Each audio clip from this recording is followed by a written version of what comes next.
Members of the committee. So we will go ahead and begin. Thank you both, Alistair and Carlene, for making time today to be here. Thank you to the staff for helping us with all of the technical items. I'm going to drop our agenda link in the chat again. And Alistair, you also missed that I am going to try very hard to keep us to an hour because it's been a long day. I imagine it's been a long day for all of us. So let's get done what we need to get done and move along. Perfect. Cool.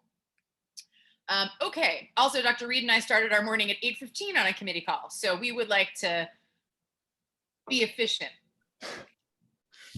Be done. Yes, be done. Be done. Okay. So anything to add to or change on today's agenda? I don't have anything.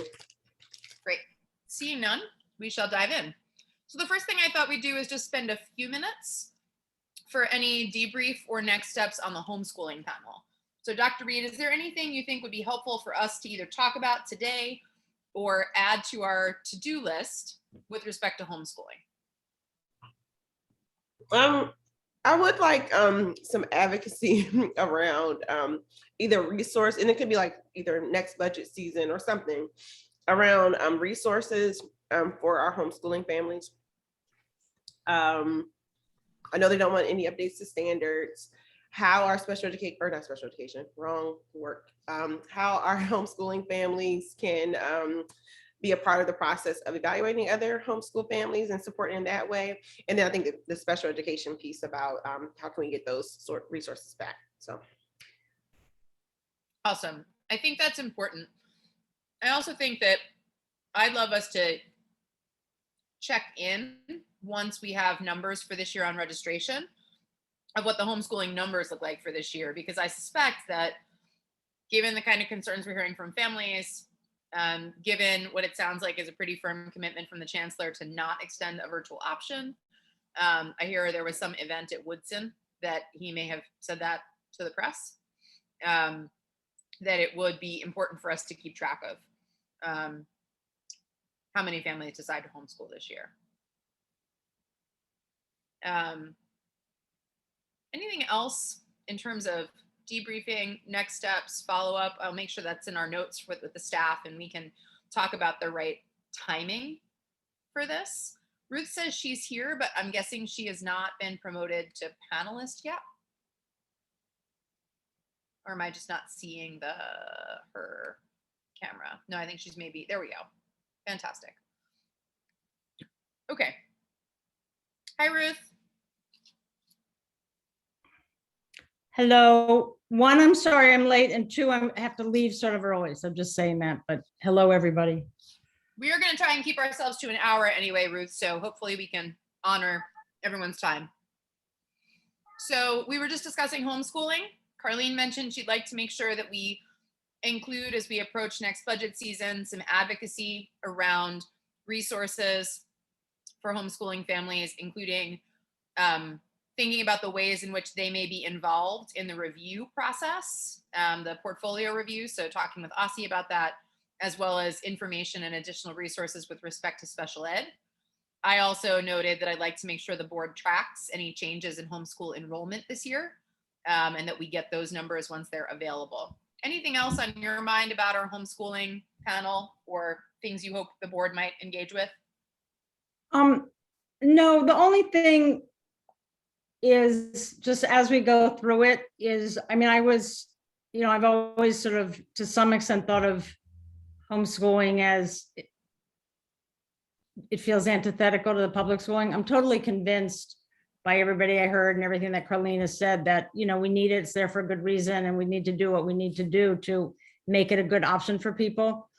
I guess I don't want to lose the idea somehow as it goes forward that there are reasons people are using it, and that shouldn't be an excuse for not asking our schools to also take those issues seriously. So it's sort of a both and approach.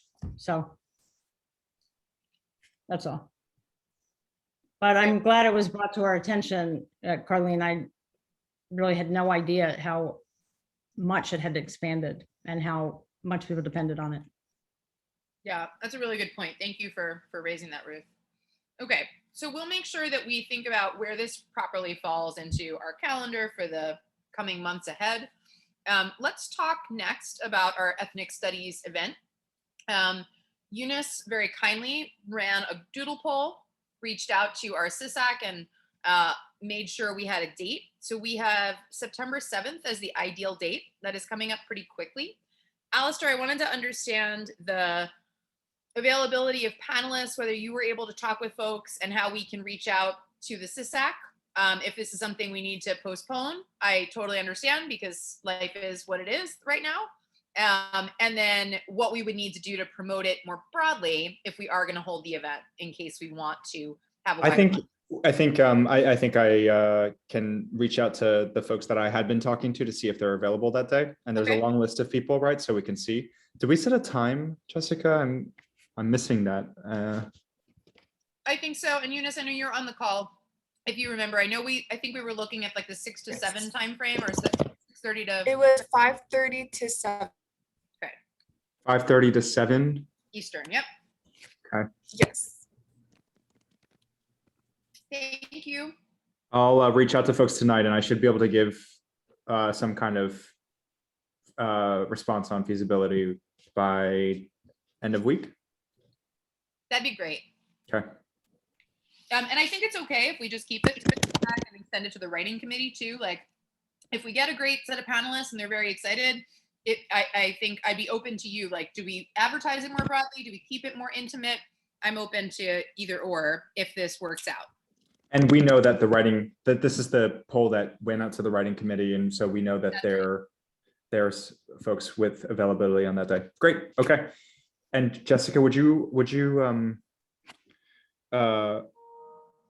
I had sent different groups of names in the past. Is there do you have a preference on who we invite? Academics, practitioners, policymakers? Nope. I think it would be ideal to have a mix. Okay. So that we could have, I think what we talked about is sort of the interplay back and forth between, in order to have, we have a responsibility for our students to be able to see broad discussion of cultures, of their own cultures and history, of other cultures and history in their curricular experience at school. I think we all have a responsibility for that. Teachers do, but experts do, academics do, in thinking about what are the barriers to this? What resources are required? Are there particular pedagogical approaches that work or don't? So I think if we had a mix of folks, that'd be great.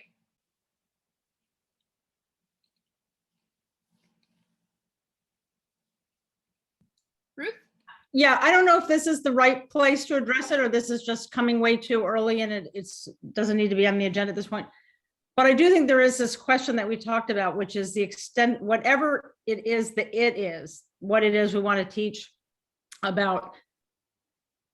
To what extent do we want to do it in classes that everybody has to take? And to what extent, what's the mix between what we're trying to put in a general course for everybody and an ethnic studies course that might be optional, and how we're thinking Right. about So that. this would be if we're structuring it around, my understanding was if we're structuring it around having this panel be to the writing committee, just learning from what the options are, how do you actually weave it in, right? It I wouldn't see. be Oh, I see. Okay, I'm sorry. I'm a step behind. So it's actually talking to the writing committee about stuff that could go into this set of stand. Got it. Exactly. Yep. Got it. Okay. Sounds great.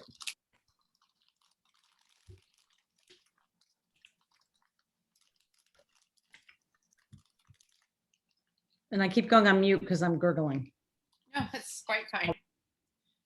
So Alistair, if you reach out to panelists and give us an update towards the end of the week on what things Great. look like, we can go from there.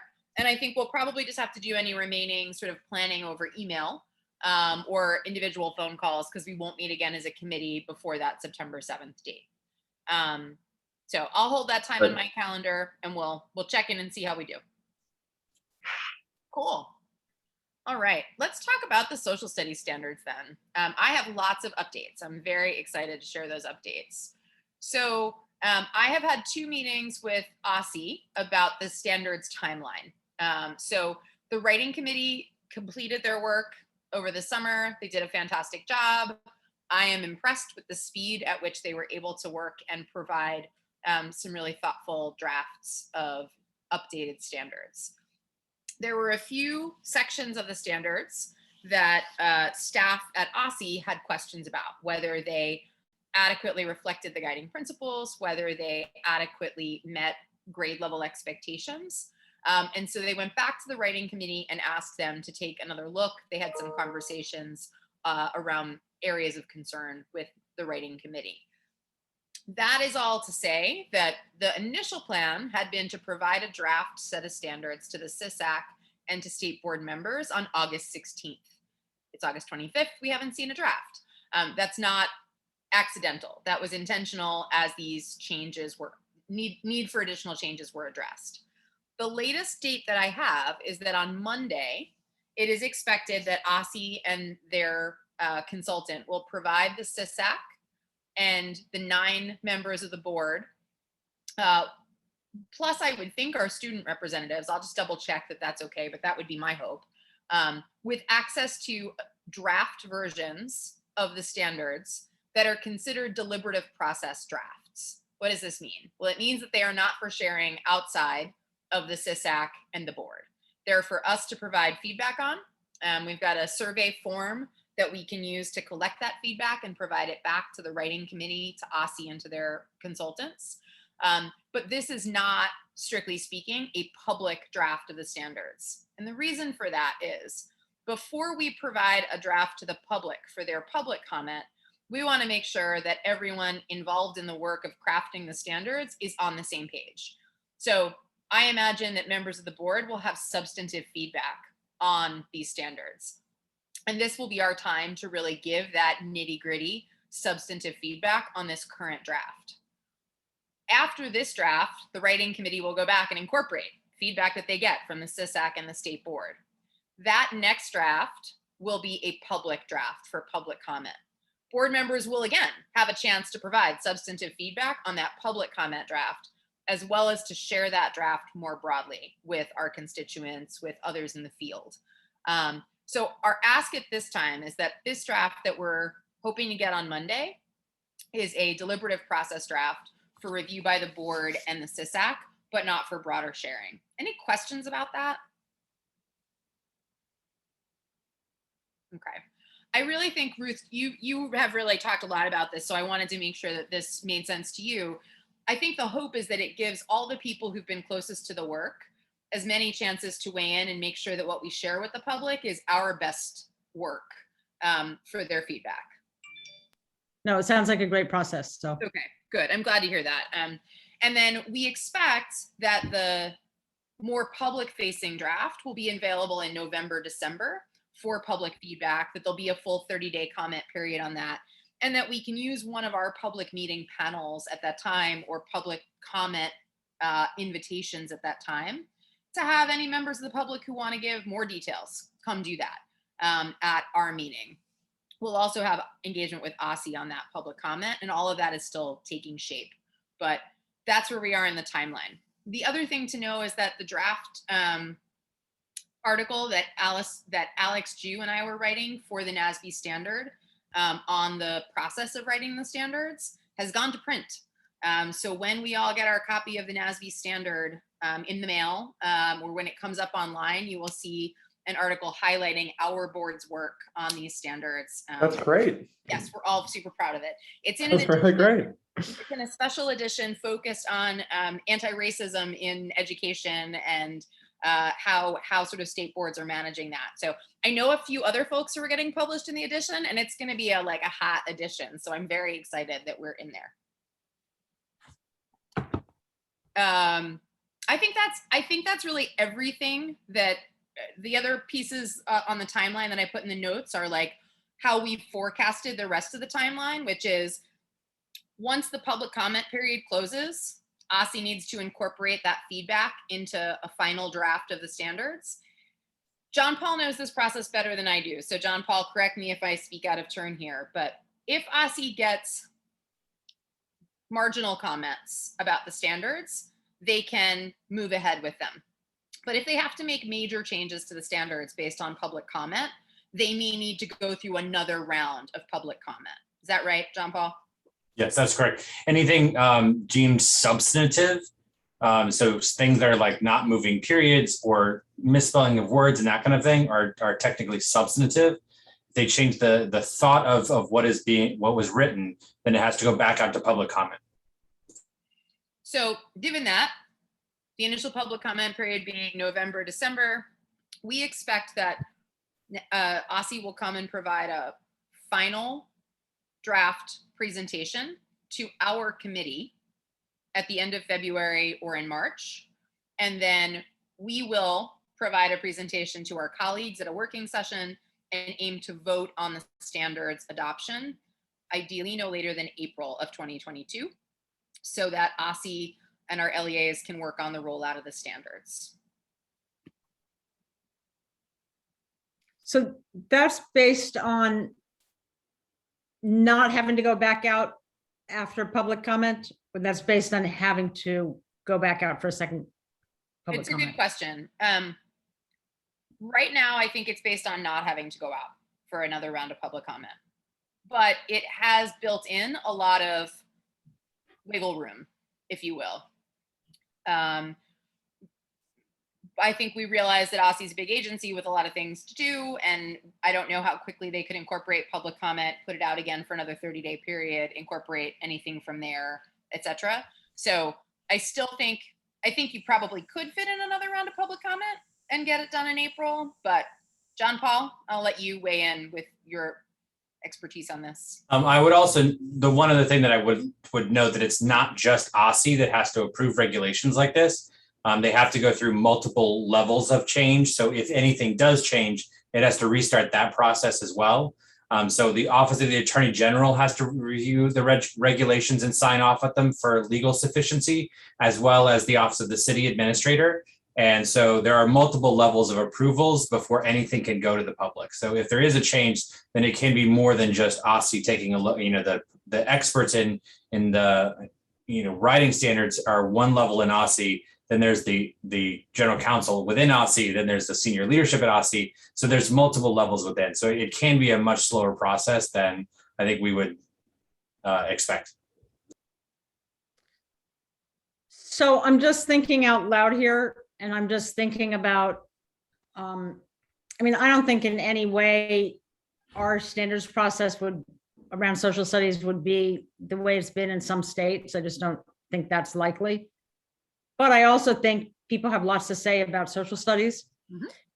And I'm even wondering, how does it look to have the first draft that is ever public, and then it goes out essentially exactly that way, except for periods and commas, and is that even desirable? So I'm just raising that.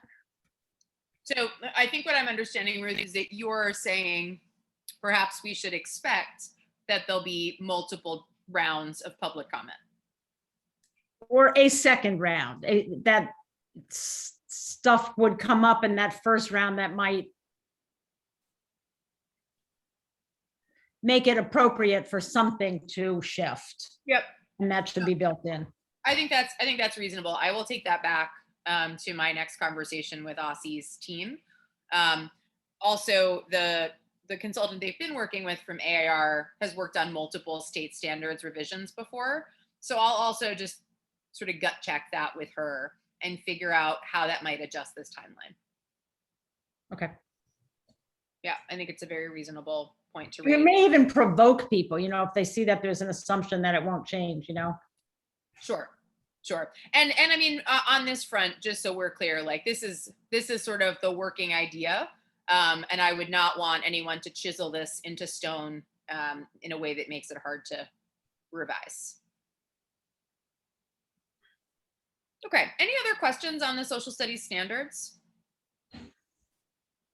One thing I realized I should have said on the deliberative process feedback, we're going to give people the option to review all the standards, to review one grade level they're deeply interested in, to review multiple grade levels.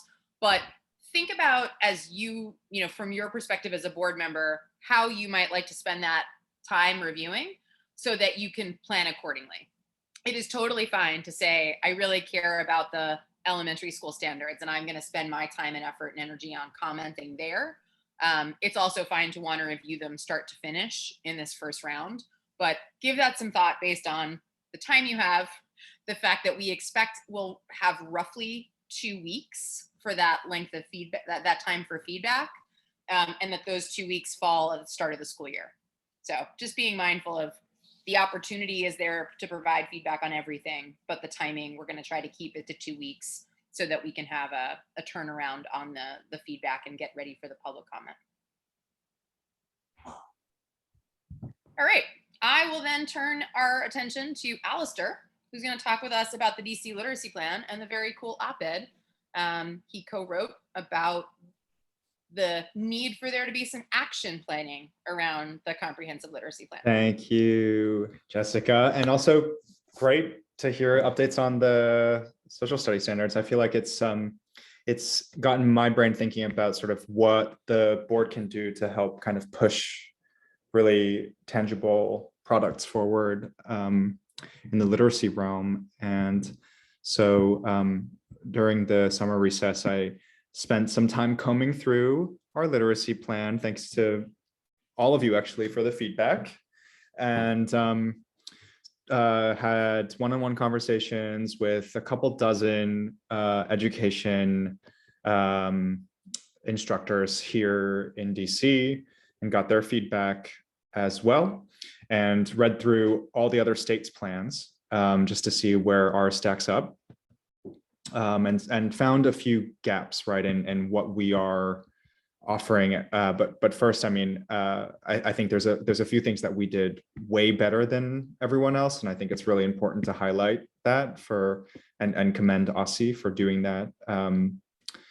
I think more than any other state, we really cited our references. I mean, we really did our research, right? It was jam-packed with best practices, evidence-based work, right? And really citing the latest research and combining all the various threads around the literacy conversation.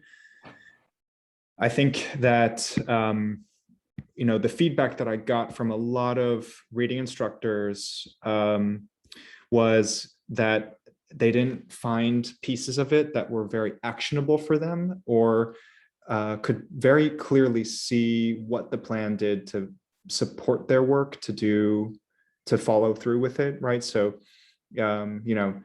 helpful to know that the research backs up literature-rich environments, unclear how that funding comes in, who curates the texts, where they come from, right? So that level of detail was not the original goal of the plan, right? So it's not in there. And I think that it is a piece, though, that a lot of educators were telling me that they would love more guidance around, actually, right? In terms of how they actually implement this. So that's one piece that I think is a potential space, and I think a really important space that the board could step up and partner with OSSI on filling, in part because it is moving into a place where, again, the original intention from OSSI when they wrote this plan was not to get into that level of specificity, right? And so part of when I think about sort of the statutory responsibilities of the board as an elected body, right? Our job to talk with our stakeholders and our constituents and get their feedback and turn that into something that they can then really contextualize to their particular local school, I think is part of what we could do. And so I want to explore that more with this committee first, and then with the broader board. And then there's a few pieces that I think are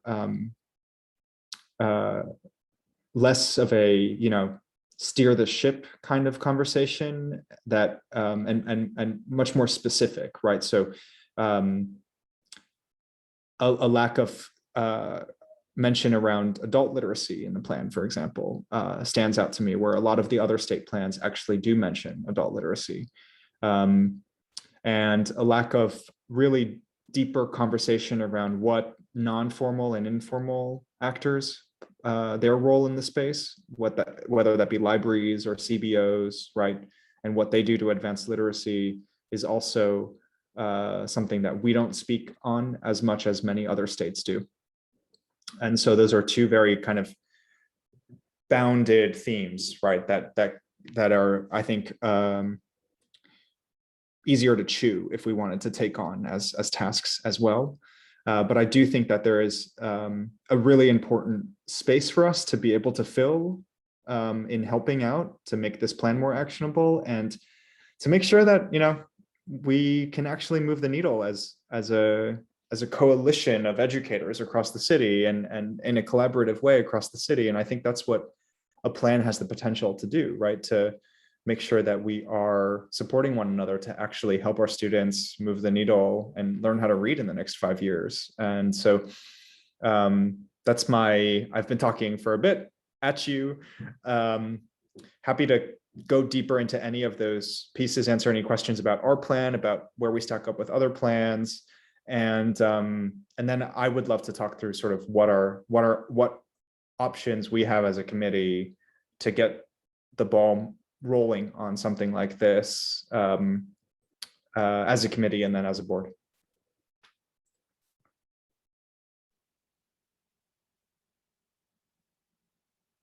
Ruth, Carlene, any questions, thoughts, ideas for Alistair?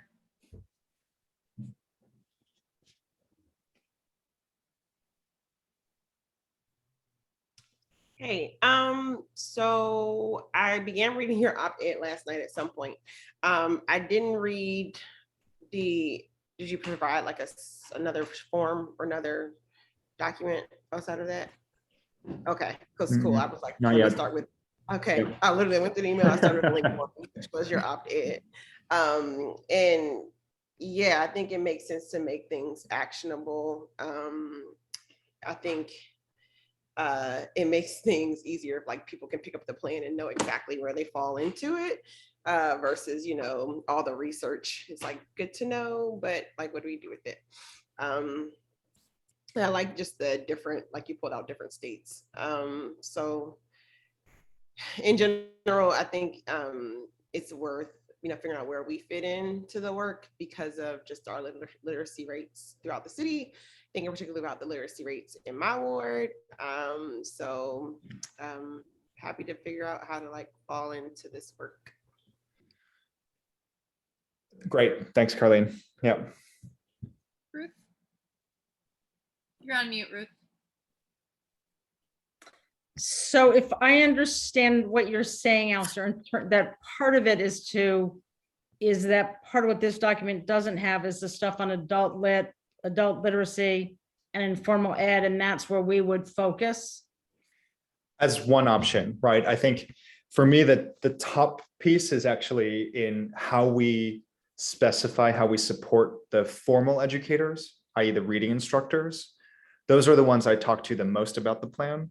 And I think that there's what they were asking me for when they were saying, here's what we think is missing in this is, what does this mean for us, right? How do we actually take this and do something with this?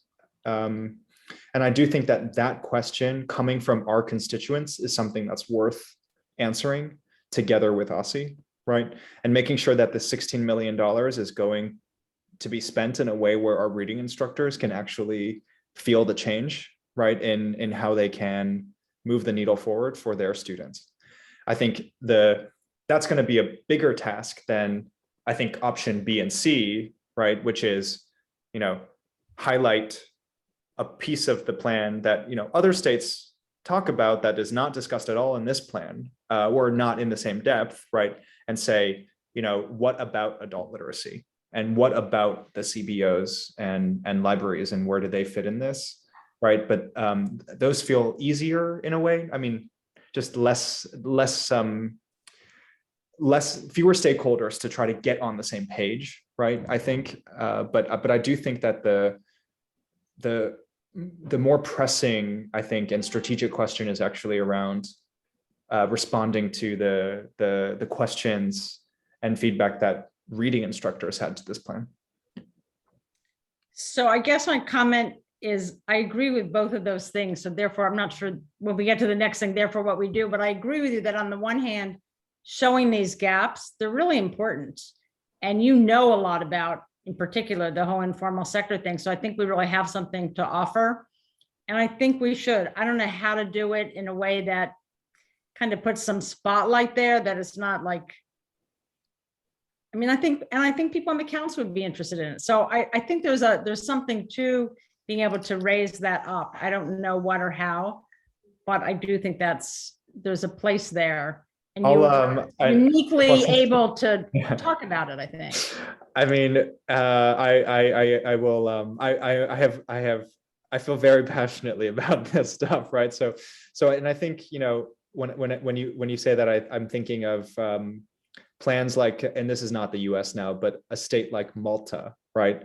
That has one of the most interesting ways of incorporating libraries, school libraries and public libraries into their literacy plan.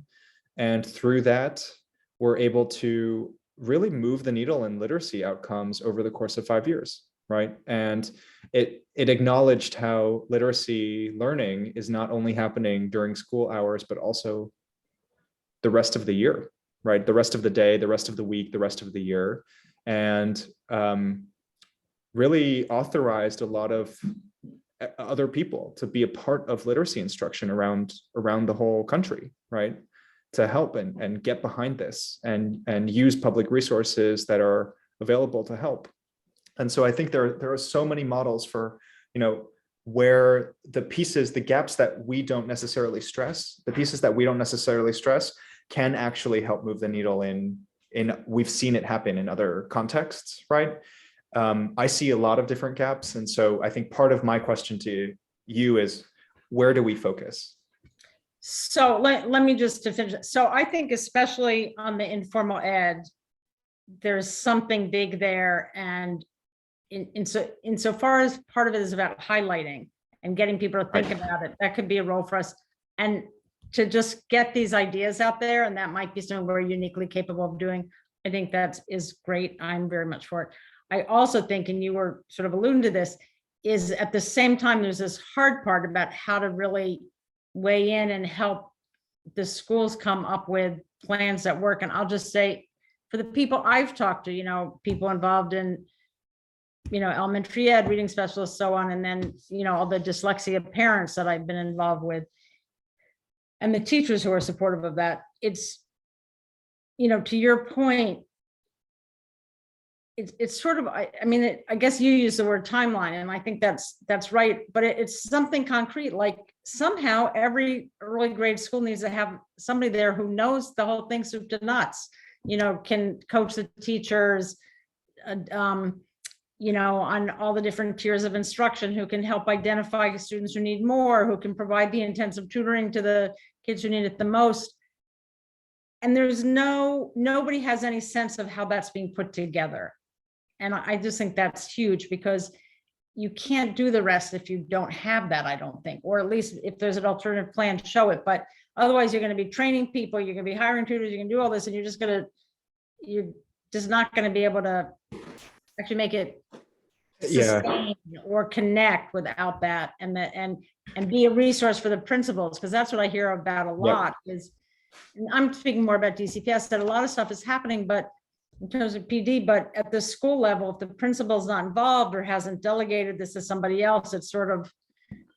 And I think that actually, Ruth, gets to a really important point here, which one of the things that the reading instructors were telling me was, you know, it's one thing to be trained in letters, right? Or Orton Gillingham, or one of the, you know, training programs that we've seen when we had our panel from Alabama, Mississippi, Tennessee tell us, right?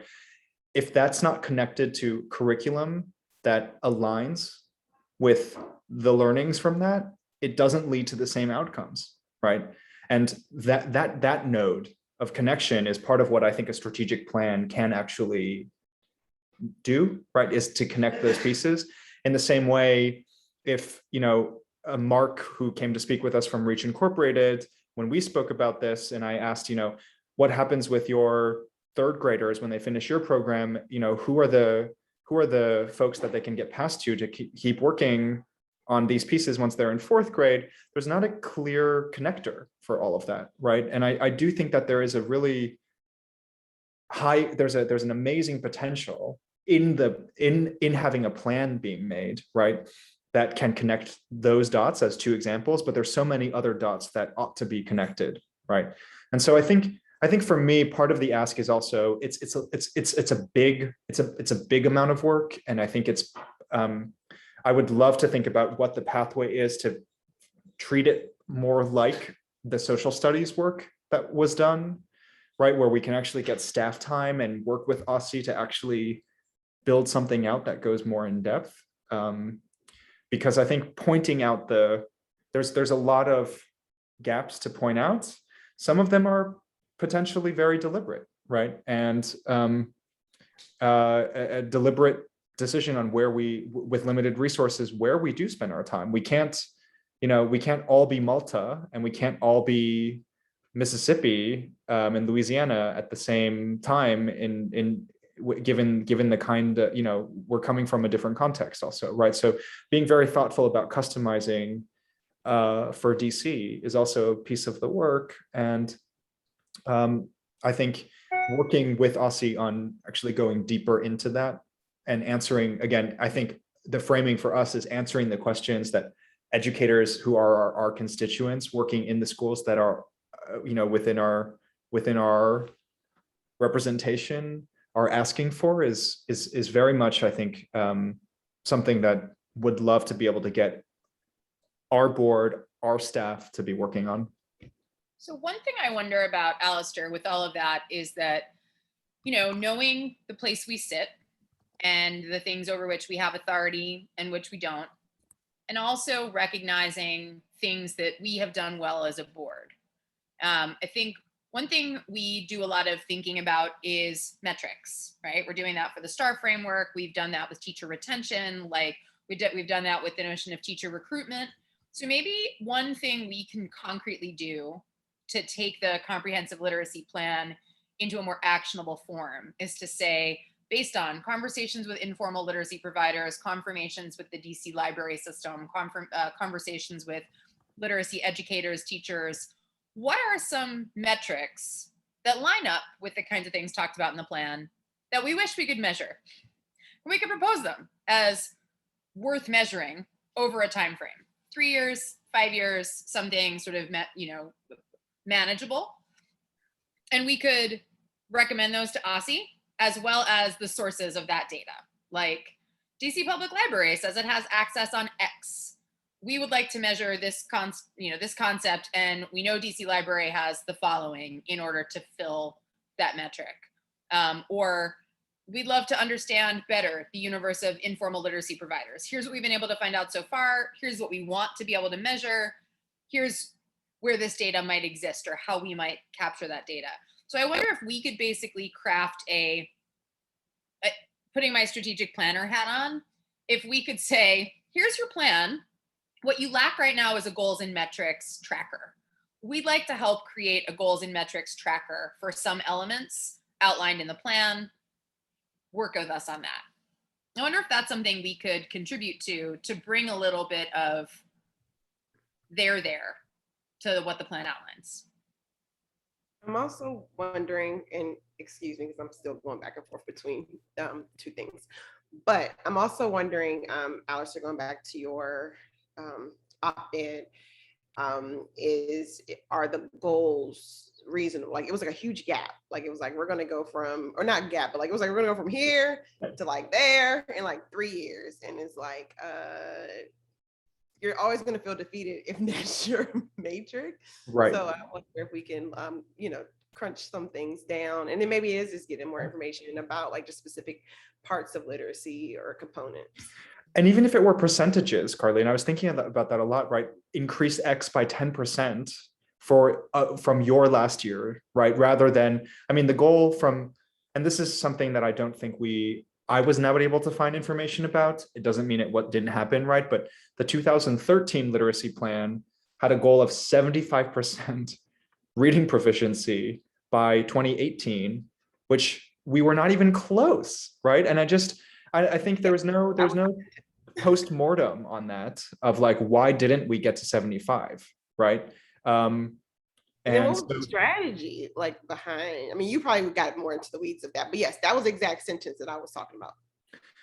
and so, you know, making sure that the goals are reasonable, I think is very much a part of this work, and highlighting some of the, I think, you know, what you're making me think of too is highlighting some of the groups in the city that have been able to, right? Because part of the rationale, I think, behind this more macro strategy is that it gave LEAs the flexibility to be able to decide for themselves how to do it. What that means is that we have a lot of differences in how this gets done. There's a few gems and case studies that I think are worth highlighting too, right? Of who set reasonable goals for their school, you know, put all of these pieces together and were able to move the needle in a really interesting way. And I'm thinking about schools in my ward, like Principal Kiplinger and the reading coach there, Kate Noonan, have done amazing work. And I think there's also a piece of highlighting, you know, but also, of course, what works in my ward doesn't necessarily work in yours, Carlene, right? But just highlighting who did what already to kind of take pieces of plans, you know, last time and this time, and we're able to move it forward. But I think absolutely, goals, metrics, reasonable goals in the first place, highlighting best practices are all things that I would love to take on.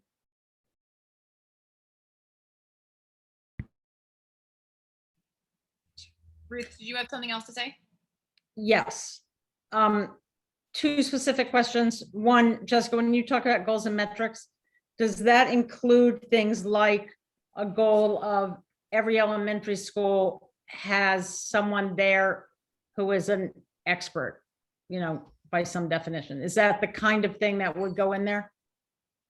I think that's up for sort of discussion and debate, because I think one thing I wonder about is we could make them totally focused on schools, or we could incorporate more of the sort of informal places where literacy could be delivered, instructed, et cetera, like libraries, like some of these social services organizations or nonprofits with educational missions.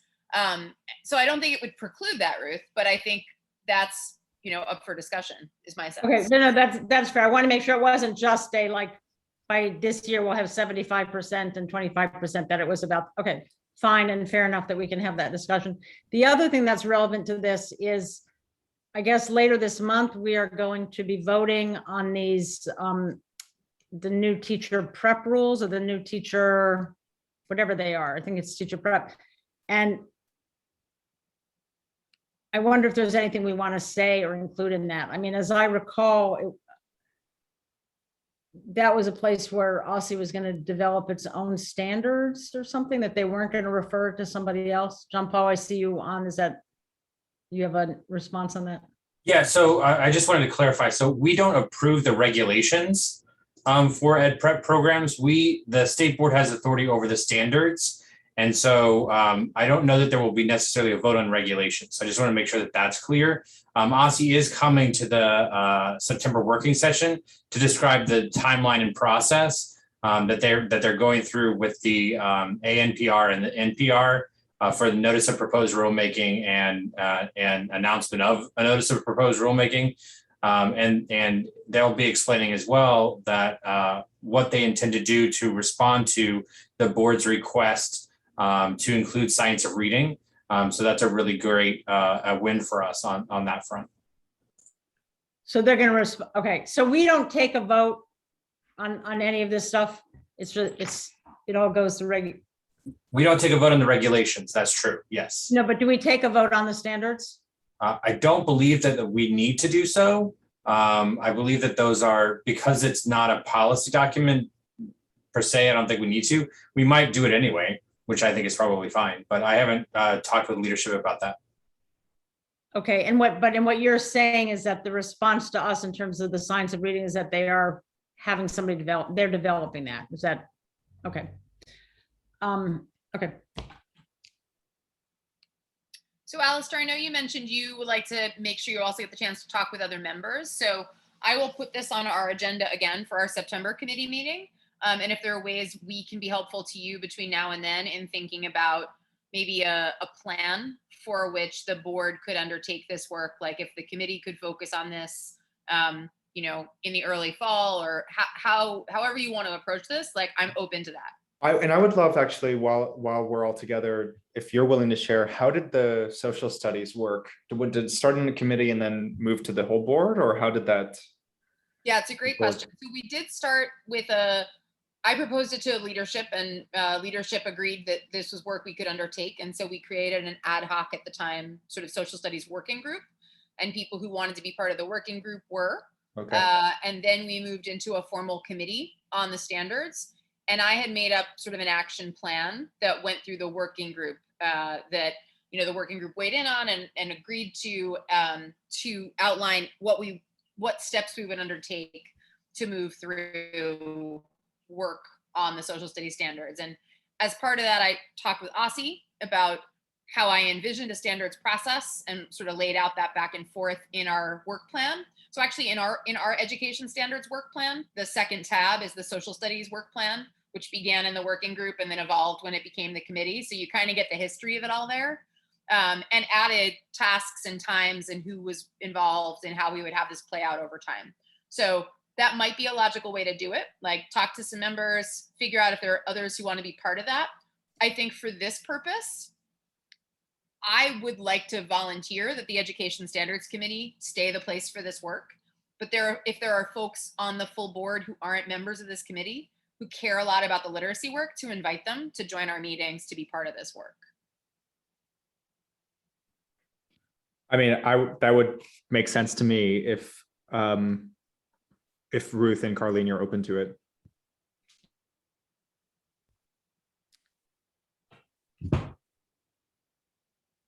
Yeah, I would just, yes. I mean, I would just say how we weigh in on this is still not clear to me, but I'm all for continuing and pushing and trying to figure it out.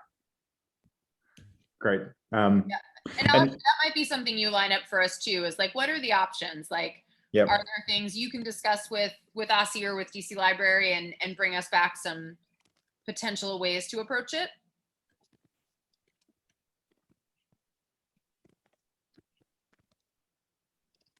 And certainly happy to be a thought partner on any of that. Great, thank you. Yeah. All right, mindful of our time.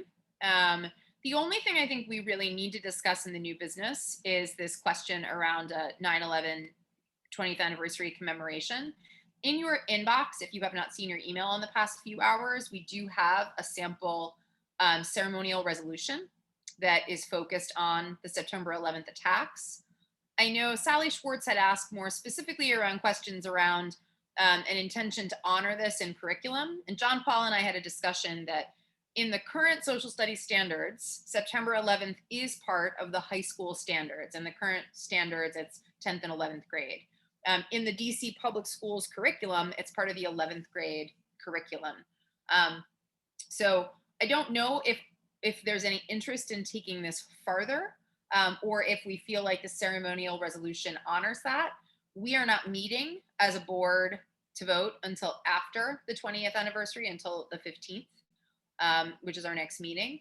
But I am certainly open to continuing conversations about ways to recognize, make sure, for instance, that the September 11th attacks are honored in the new standards, that there is a space for them in the forthcoming social studies standards. But wanted to just see if anyone had any other thoughts on whether there's more we could or should do on this 20th anniversary.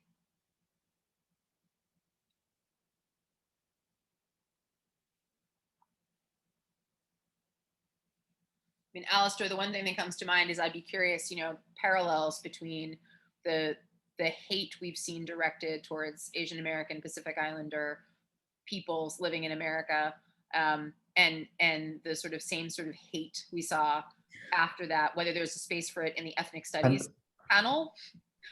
And actually, I was thinking more about the influx of Afghan refugees coming in too, and what that means for our school system and what that means for integration, but for younger students into DCPS as well. I know it's not directly this. I mean, there's a few steps in that logic that each piece I think has some complication, right? But it is definitely something that I don't know if we do it in, it's a resolution, ceremonial resolution, or it's an event, right? If some of us can just, offer to go to schools that day and, go to a social studies class or history class and talk through some of these pieces, but it's definitely, I mean, there's no question it's important, right? Carlene, were you going to weigh in and say something? Yes, I was typing in the chat, but I like that idea about visiting a school, because the school across the street from me actually lost, I believe, a teacher and a student. And they usually do something, they usually do something every September 11th to recognize that. So maybe this is something we can, and I'm happy to do it as part of our committee report, raise just with our colleagues at our working session, to note that with the 20th anniversary coming up, we do have a ceremonial resolution on the table for the public meeting. Something we discussed in committee was if there are opportunities to join a social studies class discussion, or make contact with teachers in your ward who may be recognizing the 20th anniversary, to volunteer to be part of that conversation. Yeah, it is a Saturday, but I mean, yeah, but I would imagine the Friday is probably when folks will address it, Yep. and that's what, the second week of school. Ruth? Just one other thing is that, sometimes when we have ceremonial resolutions, people are invited to present on it, say something on it. And so it might be to the point about the new influx of Afghan refugees, or somebody possibly from Carlene's school. Maybe just as one more way to sort of put a little focus on it, we could invite someone to talk to us. And, sometimes that gets picked up in one of the papers, or turns into an op-ed. But anyway, that's one more thought, just to throw it out there. Yeah, I'll commit to chatting with our staff about that possibility, because I know there's some folks in Ward 6 who are working on resettlement of current refugees. They're preparing for that, the influx of folks who will be arriving. So I wonder if there might be someone who would be able to chat a little bit about what is true 20 years after the situation, and what that means for the changes potentially to the students in our own city. Yeah. Great. I will hold this codifying state process for review and revision of standards. It remains on our list of things we want to talk about, but not urgent given the start of the school year and all the other things I know we've got going on. I did go in and make a few updates to our work plan. So if you go in there, you'll see that the dates of updating have changed. Basically, I marked as completed some tasks that are completed, like our homeschool panel and some literacy stuff. Go us. I also added in, Ruth, some updated dates on the social studies piece. So if you take a look at that tab on the work plan, just some of those, aspirational dates for the review and the votes are updated in the plan. Otherwise, there are no substantive changes to our plan at this time. I think the next big substantive changes will be when we get some more thoughts on the literacy. We'll start adding those in there. You're awesome. We got it done in 59 minutes. I am incredibly proud of you all. Thank you, Jessica. Best of luck with all the things I know we all have going on over the next couple of days. And thanks for your time, as always. I look forward to seeing you at the working session. Thank you. Bye. And especially to my colleagues who I was also meeting with at 8:15 this morning. Oh, yes. Been quite a day. Together a lot today. All right. Bye-bye, everybody. Bye. Bye.